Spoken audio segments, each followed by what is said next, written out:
আজকে আমার মনে হইতেছে প্রবাসীদের কোনো বাড়ি ঘর নাই, তারা আসলে মেহমান। মেহমানরা যেমন বেড়াইতে আসে, বেশি দিন থাকলে তাদের কোনো দাম থাকে না, তেমনি একজন প্রবাসী দেশে এসে বেশি দিন থাকতে চাইলে তাদের কোনো দাম থাকে না।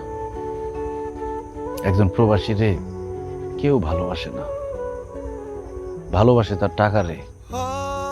টাকা যতদিন থাকে ততদিন তারে মাথায় তুলে রাখে, আর টাকা শেষ হয়ে গেলে মাথা থেকে আছাড় দিয়ে ফালাই দেয়।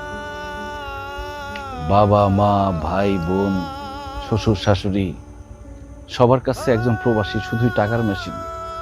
তারা খালি চায় এই মেশিনটা যাতে টাকা দেয়।